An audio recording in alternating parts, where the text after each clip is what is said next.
Welcome to the Bible Bros podcast with Grant and Caden. What book of the Bible are we studying We're today, in Grant? Song of Solomon, a.k.a. the Song of Songs. You want to get into it? I would love to get I'm into excited. Let's do it. Yes, Okay. episode 2. We're happy to be back. Yeah. Thank you for watching. We're gonna All right. rip. So Starting off, what are the two main characters? the two main characters is for sure Solomon, and then there is some speculation on that second character. We believe it may be a Shumanite woman, or it could be Pharaoh's daughter. So, Or Abshag, who cared for King David. That's true. We know the man was Solomon, but we don't know about the woman. Yeah. My Bible says she would have been Solomon's first wife before he sinned by adding 699 other wives and 300 concubines. hey man, you know. I guess he didn't know. So the point is that there were this is between two main characters, Solomon and a woman.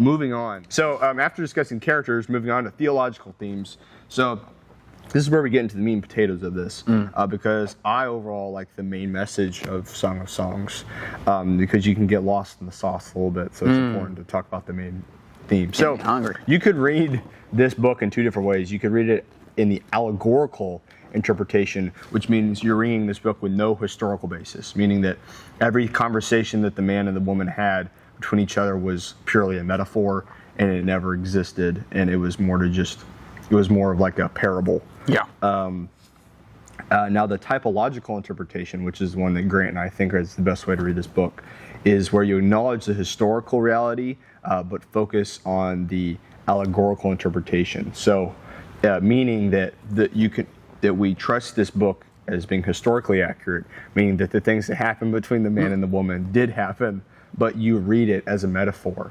And I guess we should talk about what that metaphor is now. The metaphor between the man and the woman is really between Christ and the woman, being us and his church. You'll hear sometimes in the Bible how the church and those who are saved are referenced as like Jesus' bride, meaning that once we're saved, the church and your soul is now like wed together with Christ.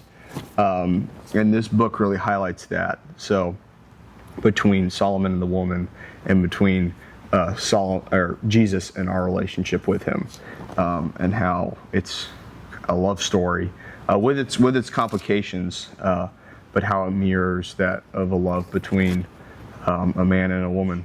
Now to sum up the main message of the book, Grant's going to read for us from All right, Caden, where's it at? Right there. Perfect. All right. The metaphoric, euphemistic nature of this book is designed by God to veil the private intimacy of marriage.